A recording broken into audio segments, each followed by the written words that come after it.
This channel does not promote any violent, harmful, or illegal activities. All content provided by this channel is meant for an educational purpose only. SIR ঝড় উঠবে সংসদে। কাল থেকে আপনাদের জানিয়ে রাখি, সংসদে শীতকালীন অধিবেশন শুরুর ঠিক আগেই ঘুঁটি সাজাচ্ছে বিরোধীরা। কথা বলবো আমাদের প্রতিনিধি জ্যোতির্ময় আমাদের সঙ্গে রয়েছে। জ্যোতির্ময়, বিরোধীরা এই এসআইআরটাকে ইস্যু করে ঠিক কোন কোন বিষয়গুলো সামনে রাখতে চলেছে বলে এখন অবধি জানা যাচ্ছে? আগামীকাল থেকে সংসদের শীতকালীন অধিবেশন শুরু হচ্ছে এবং 19শে ডিসেম্বর পর্যন্ত এই শীতকালীন অধিবেশন চলবে।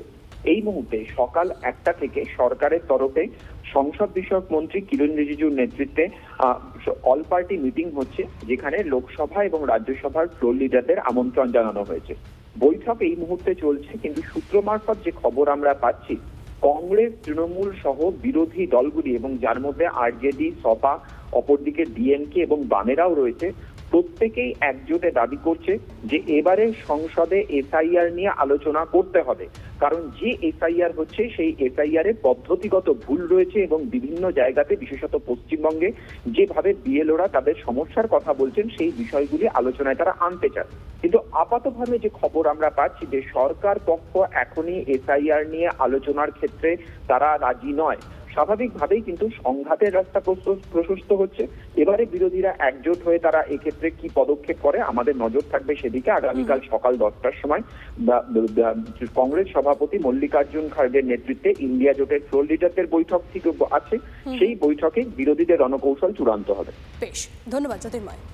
এবার চলুন নন্দীগ্রামের দিকে একবার নজর রাখাই যাক, কারণ নন্দীগ্রাম প্রত্যেকবার নির্বাচনের আগে ঠিক আলোচ্য বিষয় হয়ে ওঠে। নির্বাচনের সময়ও সেই নন্দীগ্রামে, অর্থাৎ হটসিন নন্দীগ্রামে প্রার্থী কি অভিষেক, সুকান্তর দাবি ঘিরে বিতর্ক।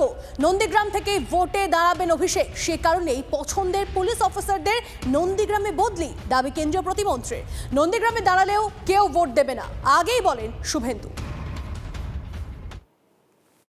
আমার কাছে যা খবর, অভিষেক বন্দ্যোপাধ্যায় এবার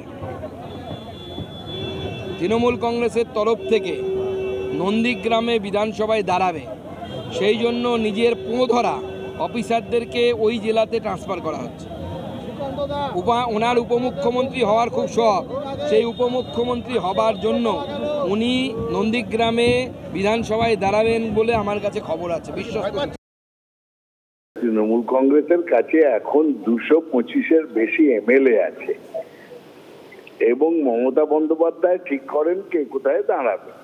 সব থেকে বড় কথা, এর মধ্যে বিজেপি সেই নিয়ে মাথা ব্যথা, গায়ে চুলকুনি, চিন্তা, তার মধ্যে পুলিশের যে রুটিন ট্রান্সফার, সেটা নিয়েও তাদের অনেক কিছু। শুধু দলের হিসেবটা রাখেন না, কেন রাজ্য কমিটি হলো না, কেন জেলা কমিটিগুলো করতে পারছে না, কেন সংগঠন নেই, কেন কোথাও লোকজন পাওয়া যাচ্ছে না, এইসব নিয়ে না চিন্তা করে শুধু পরের ঘরে উকি দেওয়ার স্বভাব, তার জন্যই বিজেপির এই দুরবস্থা। আবারও এসে গেল টিভি9 বাংলা ঘরের বায়োস্কোপ অ্যাওয়ার্ড। সেরা বাছাইয়ে শামিল আপনিও।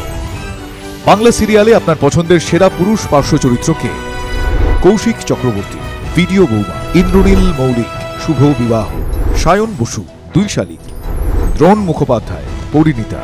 tv9bangla.com/ঘরের বায়োস্কোপ সাইটে গিয়ে ভোট দিন আপনার পছন্দের সেরা পুরুষ পার্শ্ব চরিত্রকে। টিভি9 বাংলা ঘরের বায়োস্কোপ অ্যাওয়ার্ডস আসছে টিভি9 বাংলায়।